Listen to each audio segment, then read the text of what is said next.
Good afternoon, everyone. Thank you very much for joining us for this landmark meeting of AUKUS Defence Ministers, the first ever outside the United States, as we pass the 3-year anniversary of this AUKUS partnership. And I'm delighted to welcome Secretary Austin and Deputy Prime Minister Marles,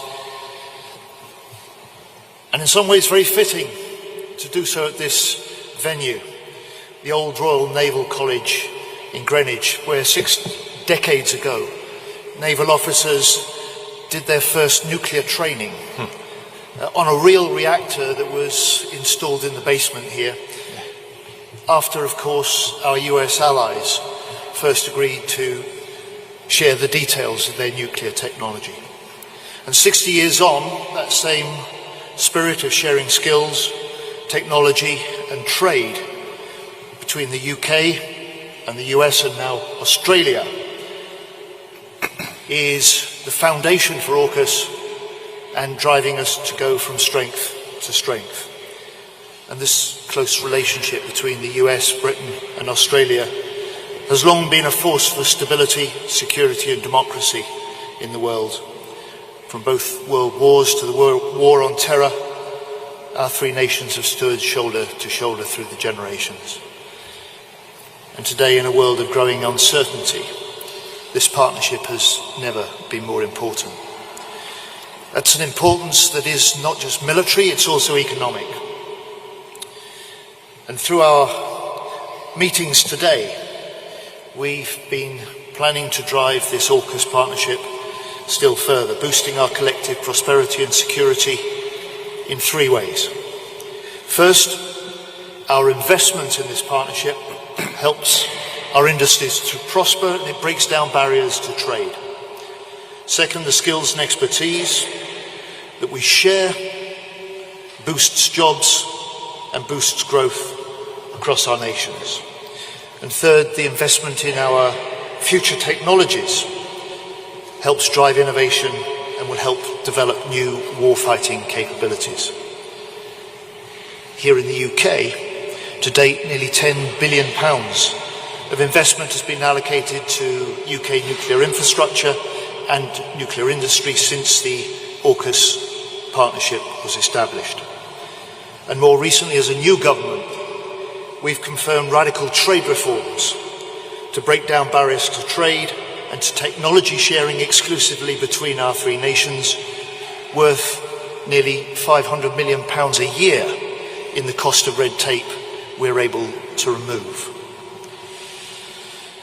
And in today's trilateral meeting between the 3 nations, we also agreed to add lethal UK-made Stingray torpedoes to the P-8 submarine hunting aircraft across all 3 nations, helping to counter the deep diving and conventional submarines. And of course then continuing the same commitment to sharing skills and intelligence which goes back those 60 years to the original nuclear engineers. The UK has today agreed to train hundreds more Australian to operate, maintain and regulate modern nuclear-powered submarines, after the first course of 250 Australians was completed this month. And as part of that work, I can announce that Deputy Prime Minister Marles and I have agreed that negotiations will soon be underway for a new bilateral treaty to bind our AUKUS collaboration into law. So this not only reflects our commitment to secure a secure Indo-Pacific region where international rules are respected, it also sends a very strong message that our defence alliance is one that will endure for many decades to come. So I and our new UK government will work to maximise the benefits of AUKUS to our 3 nations, advancing technologies, developing military capabilities, securing economic gains and growing good jobs.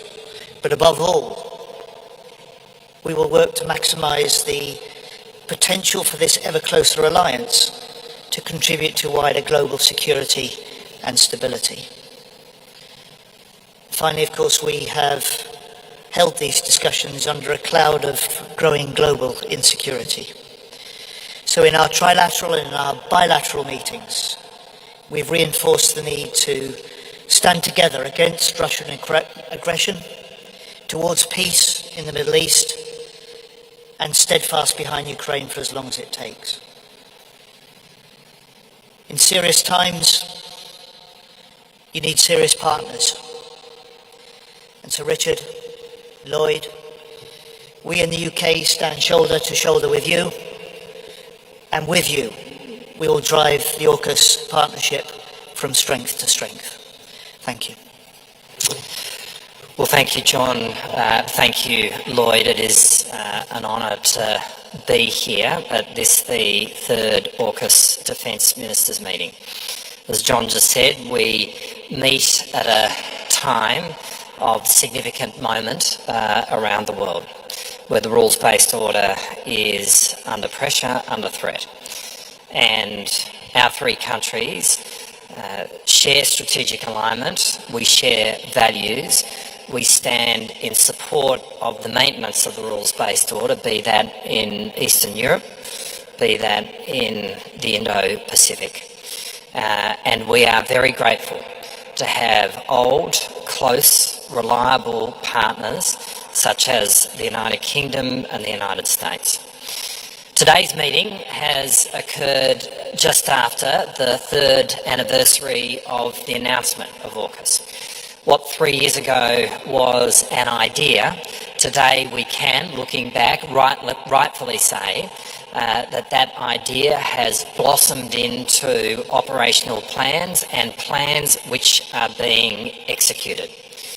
Last month we saw in Perth the USS Hawaii, a Virginia-class submarine undertaking a maintenance package of work, which is the first time that an American nuclear-powered submarine has had maintenance performed outside of the United States or an American base. It is the first time that an American nuclear-powered submarine has had maintenance work undertaken on it by non-US citizens. All of this is happening under the banner of the AUKUS arrangement. The very first step in what we announced in March of last year was an increased tempo of visits of nuclear-powered submarines to Australia.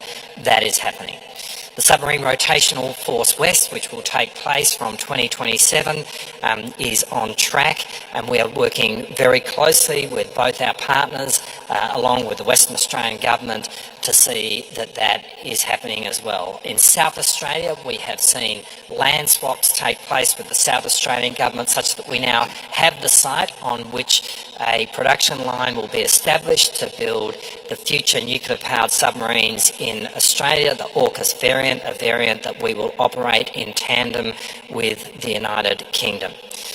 We have seen at the end of last year and the beginning of this, legislative and regulatory changes take place across the US, the UK and Australia, which have created a licence-free, seamless defence industrial base between our three countries. Right there is one of the biggest reforms to defence trade in our three countries that we have seen in decades. It will have a profound impact on the way in which we operate together. And as John has said, there is an economic dimension to this which will greatly enhance defence industry across our three countries, building jobs, skills and capability in the US, the UK and Australia. The agreements that we reached in March of last year were legally underpinned by a treaty that was signed by our three countries in August of this year. And emanating from that, as John has just said, today we are announcing that negotiations will commence between Australia and the United Kingdom for our own bilateral treaty in respect of those elements of AUKUS which relate to the relationship between the UK and Australia, and that particularly pertains to the development of the SSN AUKUS type submarine in the future. And we're really excited about the prospect of undertaking those negotiations negotiations. Today we've also talked though about the challenges that we face. The challenges in respect of the human dimension, making sure that we are training enough submariners to operate these submarines in the future, and we have Australian submariners at the Nuclear Power School in the United States being trained here in the United Kingdom, operating on Astute-class submarines, operating on Virginia-class submarines. We have Australian defence industry workers from ASC who are right now gaining skills, working in Pearl Harbor, and the numbers in each of those areas stand to increase. Australia is funding 4,000 additional university places across our university system in AUKUS disciplines to make sure that we are building the skills that are needed to deliver this project. In respect of AUKUS Pillar 2, we've also seen really significant developments. When we met in California last year, we said that our 3 innovation systems would put out an innovation challenge in relation to electronic warfare, and today we are announcing the winners of that challenge, which in respect of Australia are Nova Technologies in South Australia, Penton, a company in the ACT, and Advanced Design Technology, another company in the ACT, and we certainly congratulate each of those companies on their success in this innovation challenge. We've also worked on developing classified advanced algorithms for the use of AI in terms of processing the vast amounts of data which are picked up by our sonar buoys, which collectively will greatly enhance our decision-making advantage in the undersea domain. And again, right there is work which we are doing now, which is happening now, which is increasing our military capabilities, which is putting advantage into the warfighter's hands. All of this is a demonstration that AUKUS is happening, and it is happening at a pace. And today our conversations have been frank. This is the 3rd occasion on which I have been at a Defence Ministers meeting of AUKUS with Lloyd. It's the first with John, and it is great to have John as part of this team. And there is very much a sense of team as we meet to discuss this project going forward. I think it's fair to say that the personal rapport and friendship which exists amongst the 3 of us up here is emblematic of the closeness of the relationship between our 3 nations, which is now being embodied each and every day in a much deeper way through AUKUS. Thanks, John. Let me start by thanking Deputy Prime Minister Marles and Secretary of State Healey. Richard, John, it's great to see you both. I think our strong relationship makes working on complex issues like this a bit easier. I'm delighted to be here in London for our 3rd AUKUS Defense Ministerial meeting. We've had some very productive discussions today, but before I turn to them, I'd like to take just a few moments to discuss the crisis between Israel and Hezbollah. The situation in Lebanon and northern Israel is deeply troubling. Lebanese Hezbollah, an Iranian-backed terrorist group, began firing rockets into Israel unprovoked on the day after the October 7th terrorist assault by Hamas. And Hezbollah has not stopped since. And like any other state, Israel has a right to defend itself. And almost a year later, tens of thousands of Israeli and Lebanese civilians still cannot safely return home. And we now face the risk of an all-out war. Another full-scale war could be devastating for both Israel and Lebanon. So let me be clear. Israel and Lebanon can choose a different path. Despite the sharp escalation in recent days, a diplomatic solution is still viable. A diplomatic solution, not a military solution, is the only way to ensure that displaced civilians on both sides of the border can finally go back home. So I echo the call of President Biden and President Macron and other leaders yesterday for an immediate 21-day ceasefire. And that will provide time for the diplomacy needed to achieve a durable arrangement that will allow Israeli and Lebanese civilians to return safely to their homes. This time can also be used to conclude and implement a deal to secure a ceasefire in Gaza and to bring all of the hostages home. All parties should seize this opportunity. It can bring much needed calm to Israelis, Lebanese, and Palestinians whose lives have been turned upside down since the Hamas assault on October 7th.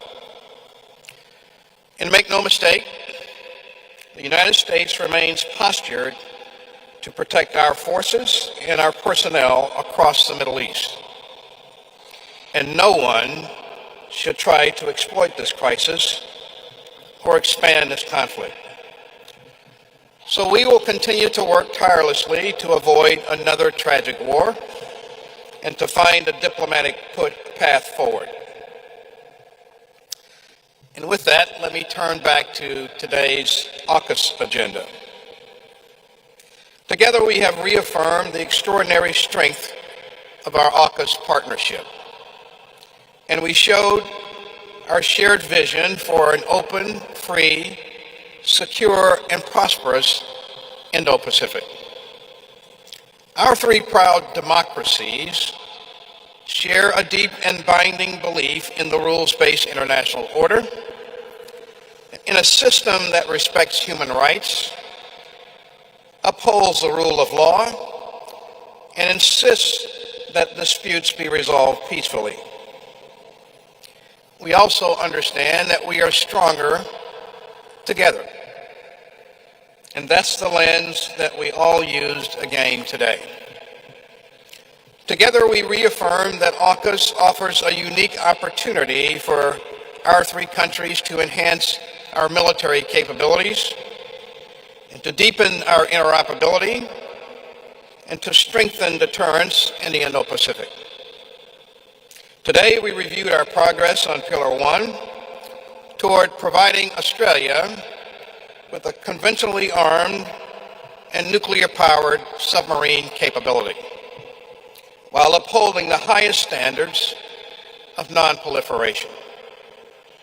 And I want to thank the sailors from all three of our navies who are working tirelessly to ensure that we succeed. Over the past year, we increased the number of officers and sailors from the Royal Australian Navy attending U.S. and British submarine nuclear reactor schools. And U.S. and Australian sailors, along with UK observers, recently conducted maintenance together on a U.S. submarine visiting Australia.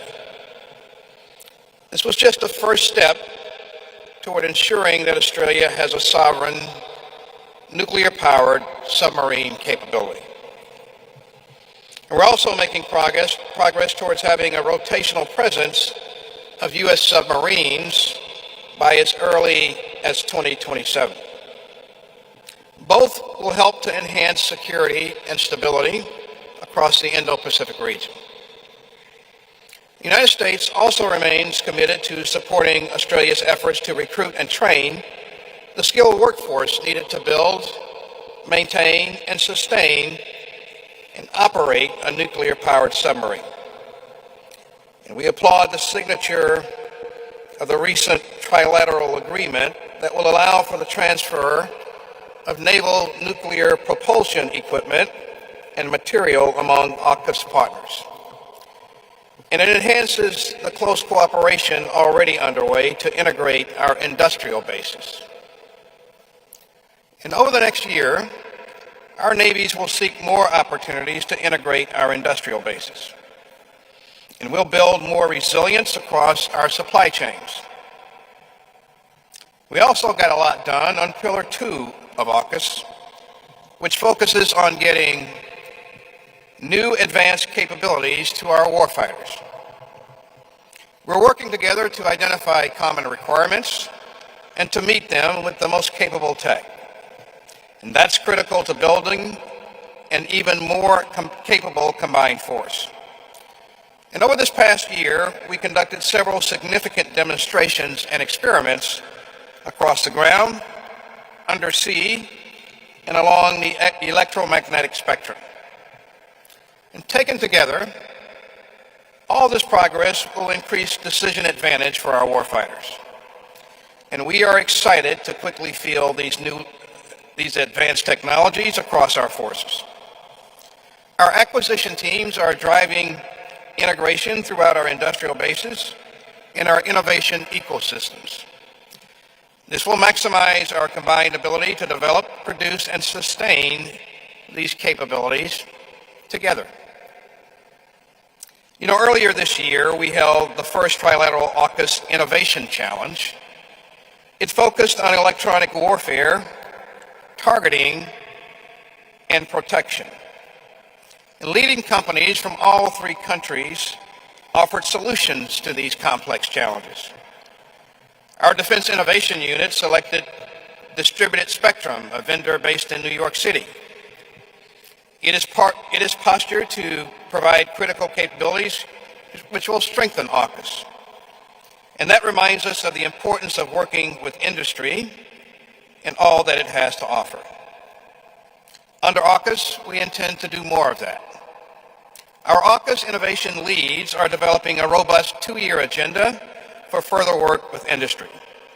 And thanks to AUKUS, our three militaries are operating together more closely and capably than ever before.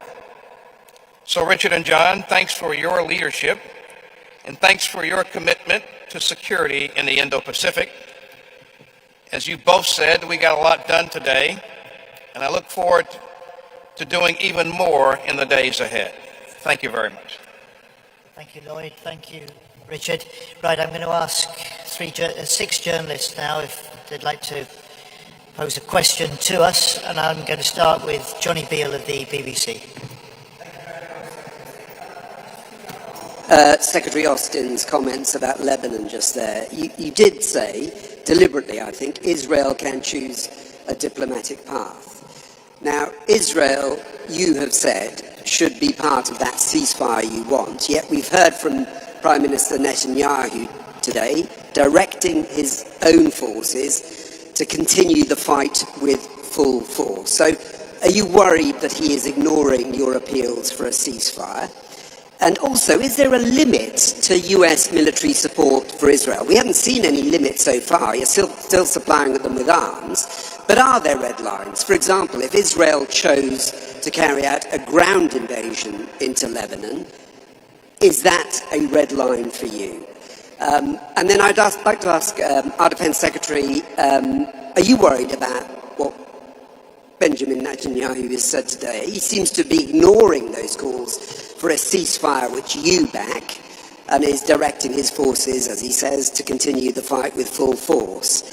Are you any nearer also to those, you put 700 British troops into Cyprus along with more US assets going into the region as well. Are you any nearer to that position where you're going to have to activate an evacuation, a military evacuation of British citizens in the country, because many say they can't get flights out? And I'd ask that also of the Deputy Prime Minister. You have Australian citizens in Lebanon. What are you doing about getting them out safely, and are you going to be part of some military evacuation? Thank you very much, sirs. Lloyd, do you want to have first crack at Thanks, John. multiple questions? Thanks for the question, John. Israel has stated that its goal is to return its citizens to their homes in the north. And I believe the best and the quickest way to do that is through diplomacy. And I think that, there's no question that both Israel and Lebanese Hezbollah have stated that they do not want to see an all-out war. A war between LH and Israel could be devastating for both entities. And so we believe that the best thing that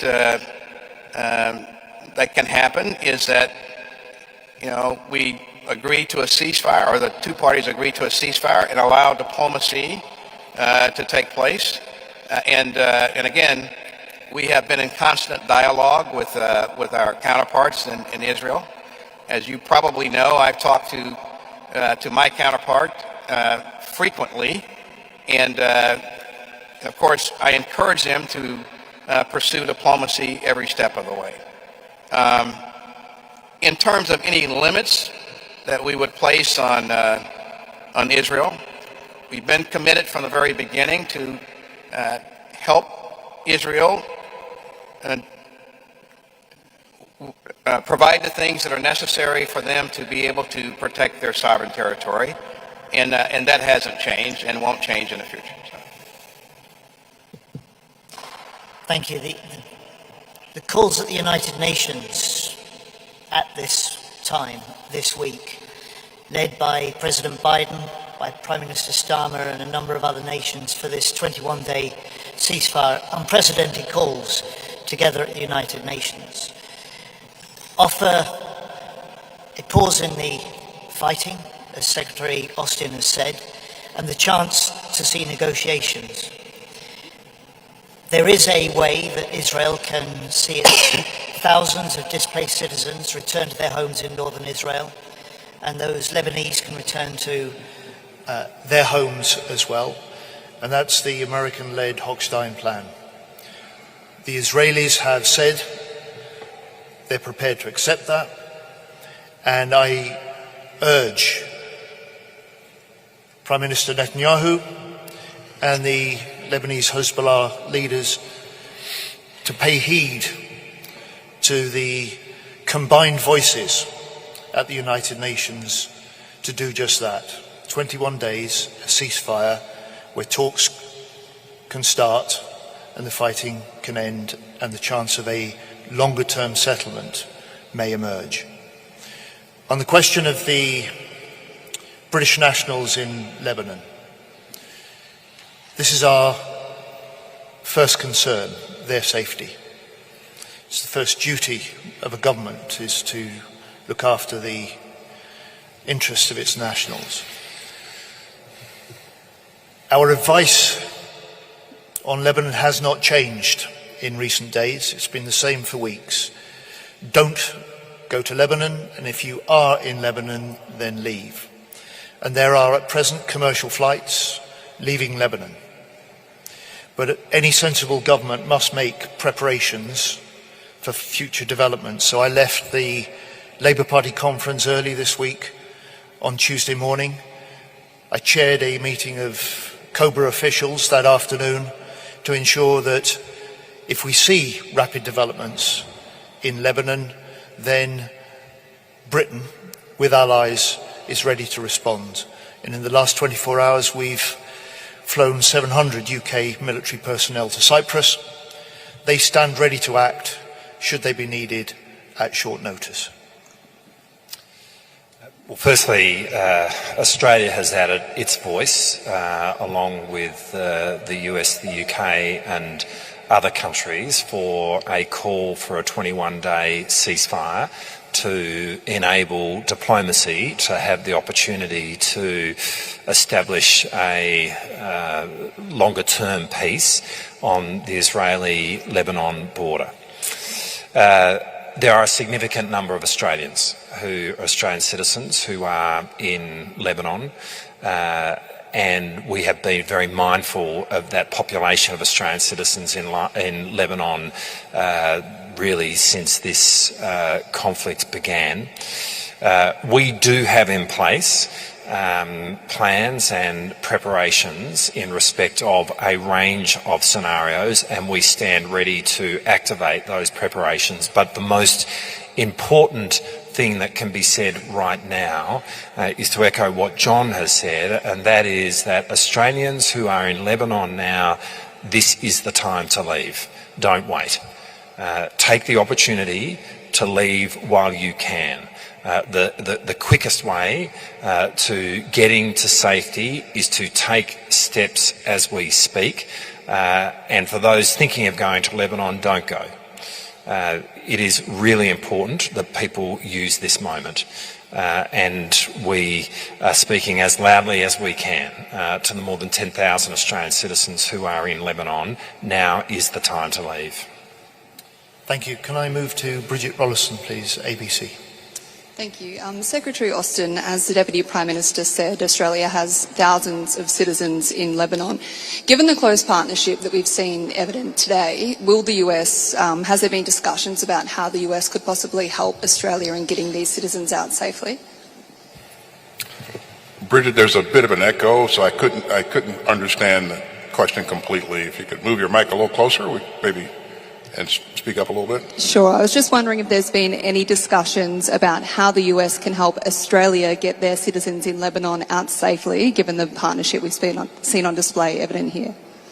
How we would help Australia leave Lebanon, is that the question? Correct. Australia is a valued ally, and certainly we don't want to engage in any hypotheticals at this point. As you've heard the Deputy Prime Minister say, he is doing things to continue to plan and put means in place to be able to offer options to the Australian leadership if it comes to that.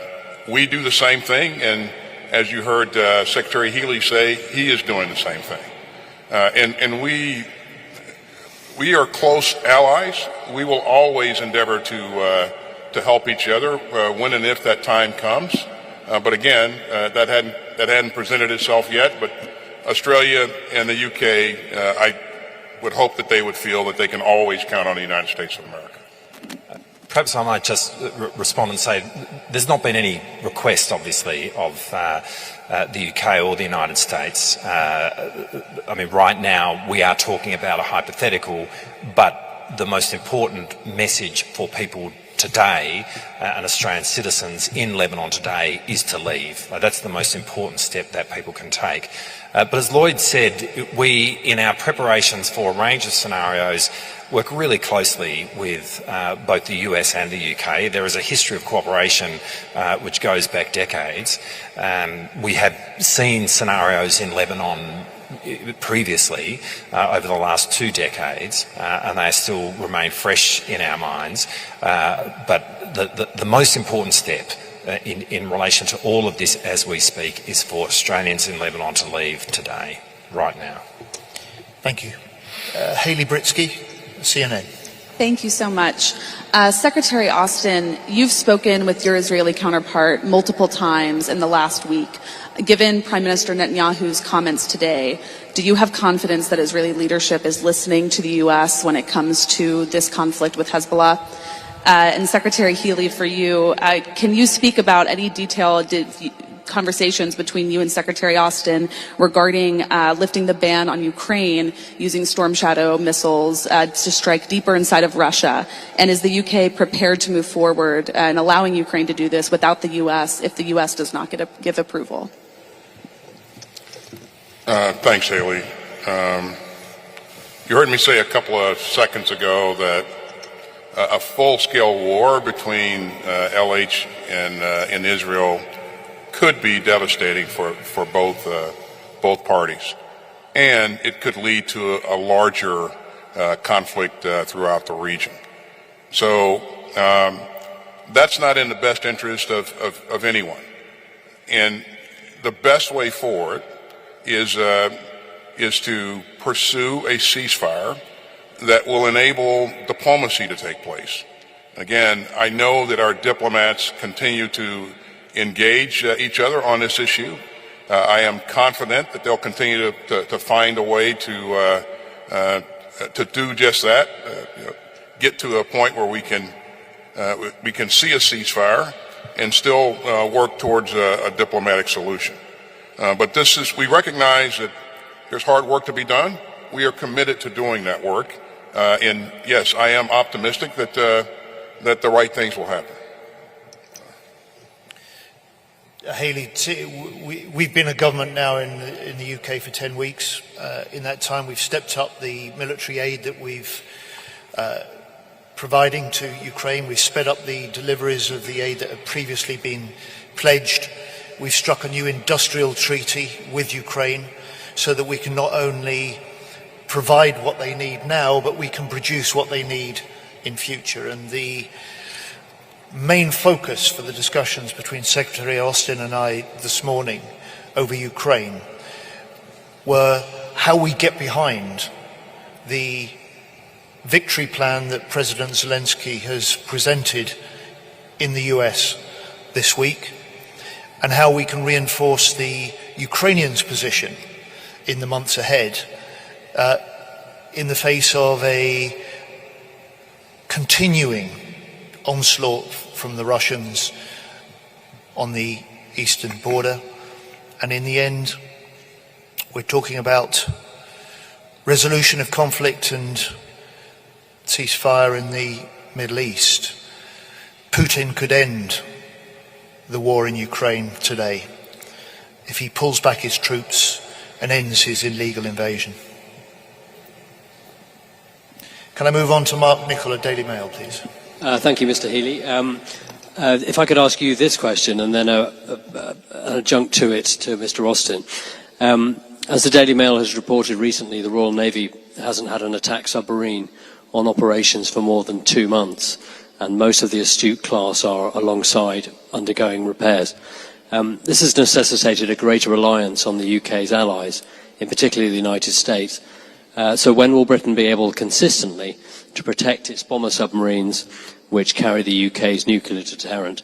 And to Mr. Austin, how familiar are you, as US Secretary of State for Defence, with these many long-standing issues within the Royal Navy, and how comfortable are you given it's the US that is often required to plug capability gaps? Well, Mark, you know I won't comment as Defence Secretary on anything operational, but I will say as Defence Secretary I will allow nothing that compromises the security of our UK nuclear deterrent. And I would just say to you this, President Putin knows just how capable and world-class our submarines and our underwater systems are.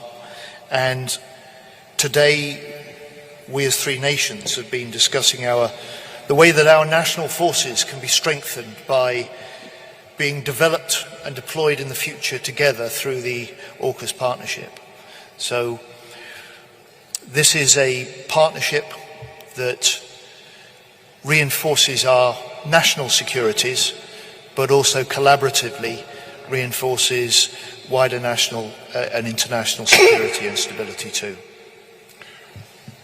Hey, Mark, I think the question was whether or not I am confident in the UK's capability. Is that correct? Yes. And listen,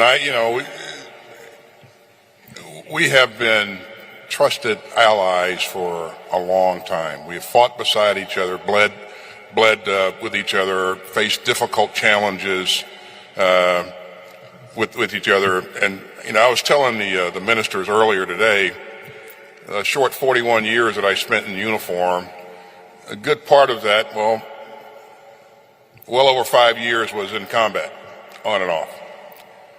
There was never a place that I went where I didn't have a Brit or an Aussie that was in that formation. That's how closely we've been working together for a long time. Matter of fact, when I was a land forces commander in Iraq, my deputy was a Brit, a man by the name of Sir Richard Barron. You probably know about him or know of him.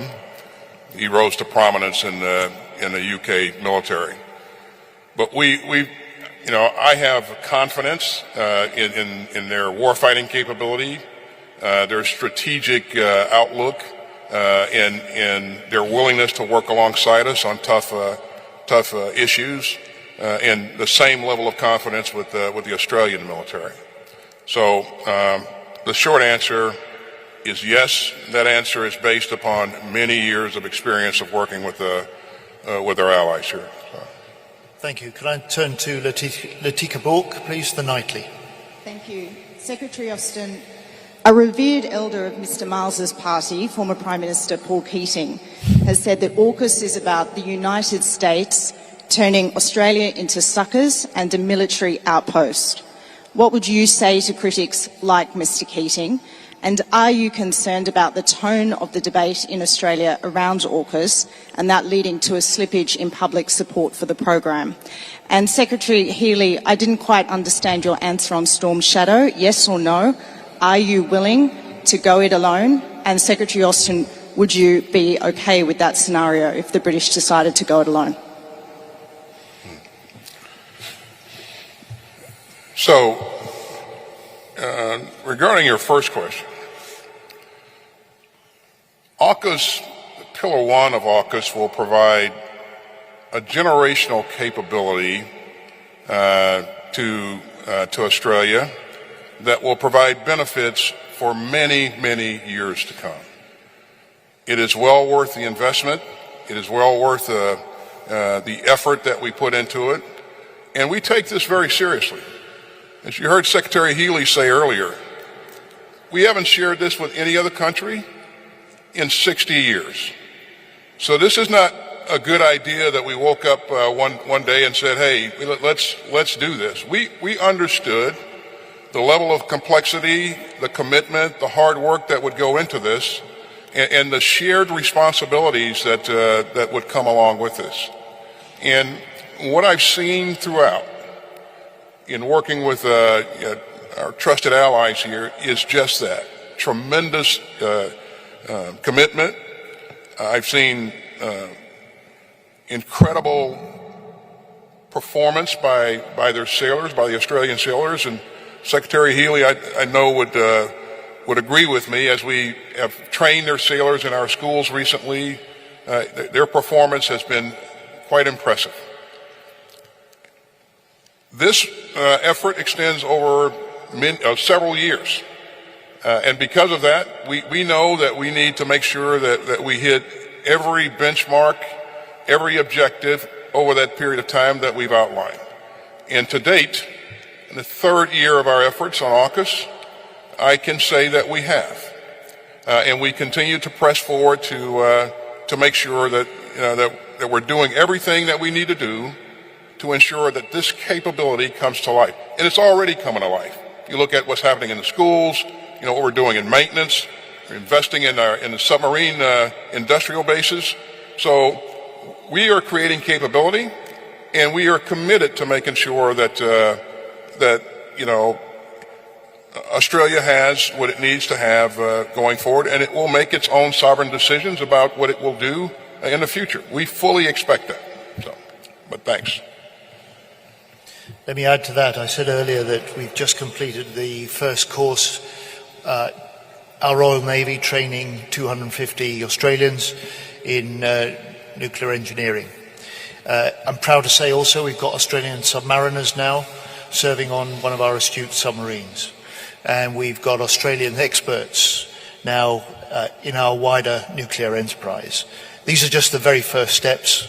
They will increase during the year ahead, and it's part of the way that we, this partnership, closer together, and we develop it further for the future. On your other question, there really is only one person, that benefits from the public debate about specific capabilities, and that's President Putin.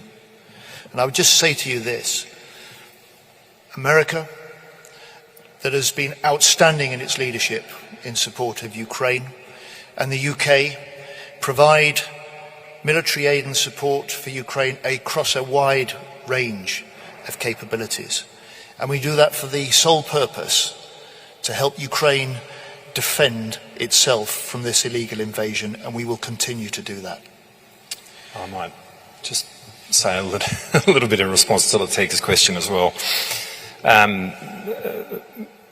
Mr. Keating, to to give him credit, has been consistent in his position over a long period of time.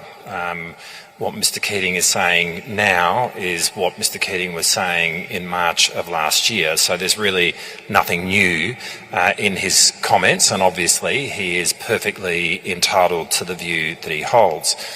But what's also not new is the strategic imperative for Australia to walk down the path of acquiring a nuclear-powered submarine capability. Just to be able to maintain the submarine capability that we had in the early 2000s when we first introduced the Collins-class submarine into the future will require us to move down a nuclear-powered path. Because as we move into the 2030s and 40s, diesel-electric submarines will become increasingly detectable, and as a nation which is positioned where we are, which is ocean-going, which is so connected to the world through our sea lines of communication, we have to have a top-of-the-line, first-rate, long-range submarine capability, and the only way we achieve that is through a nuclear-powered submarine capability. So to be able to have the same capability in the future that in Mr Keating's time he was planning for with the Collins-class submarines, we must walk down this path. But of course, a nuclear-powered submarine capability will be greatly in advance of anything that the Collins-class submarines offer us today, as capable as they are. And this is the most significant, or one of the most significant leaps in military capability that our nation has ever taken. And as Lloyd just said earlier, this is only the second time in history that we have seen countries pass this technology on to another country, the first of course being when the United States provided this technology to the UK. So it is not lost on us the significance of the step that we are taking, but this is utterly essential for Australia's future, and the strategic imperative of that remains unchanged irrespective of what Mr Keating says.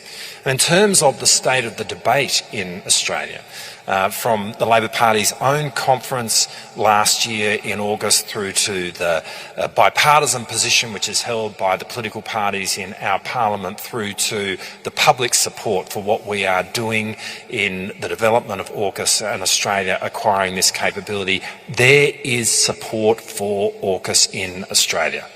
I mean, that is where the public debate stands. There is absolutely support for this, and we will continue to make the argument to the Australian people. We are really comfortable and confident about the way in which that argument is being received. There will, of course, be other voices, which happens in a democracy, and that is important. But this is a program which enjoys bipartisan support in Australia, and it is happening. Thank you. And finally, Lauren Williams, Defense One. Thank you. More on submarine production. In the U.S., the Virginia-class program is very behind schedule, it's years behind schedule, and the submarine industrial base challenges have long been known. Are you concerned at all that shipbuilders will able to not only produce what the Navy has already ordered in the U.S., but also produce what Australia is trying to procure? On Pillar 2, there's been a lot of discussion about expanding it to other countries and other technologies. But when you do that, that introduces security risks, cybersecurity risks specifically. Can you talk a bit about how you're going to protect companies' intellectual property, and if you have enough counterintelligence efforts in place to mitigate those? And then in that same vein, with Pillar 2, when you're developing these technologies, I know a lot of it is classified, but still these companies are developing technologies. How are you ensuring that what's being developed will actually end up in the hands of military operators and not necessarily just become experiments? First of all, in terms of our ability to meet the production objectives, of course we're concerned about that, and that's why we're investing more in the submarine industrial base, so that they can continue to expand capacity and place our efforts on a ramp that ensures that we can meet the objectives going forward. And I feel good about some of the things that we're investing in. You know, I met with the leaders of industry and discussed with them with the what they're doing with the additional resources that we're providing, and what they're investing in, how they're using those resources, so I think they welcome that discussion. And what I'm seeing is that we're investing in the right things, and we will be able to expand the capacity going forward, and to meet our objectives. Pillar 2, we do see opportunities to offer other countries the ability to work with us on specific projects. There are countries who want to work with us that bring a lot to the table, and on a project-by-project basis, we will endeavor to work with those countries, ensuring that all the things that you mentioned in terms of protection of IP and those kinds of things, the right things are taking place. We don't take that for granted. And finally, my colleagues will attest to the point that during our discussion today, all three of us hammered home what our North Star is. Our North Star is to make sure that we are producing capability for the warfighter in real and relevant time. We cannot allow to lose that focus. That's our current focus, and it will be our focus, for the foreseeable future going forward. Richard. Let me just finish off by underlining that point about timescales. These are the submarines in particular and Pillar 1 are decades-long programs. This is perhaps the most complex engineering and technologies on the planet, but there is an imperative to see every day counts, because it's what we do now and in the weeks and months ahead now that will determine whether or not, to time, towards the end of the 2030s, the first AUKUS submarines are built and put into operation. And in our discussions, that theme ran throughout. Timescales are tough, but they're essential, and that together we are absolutely determined that we will deliver. So thank you. Thank you all. Thank you all very much.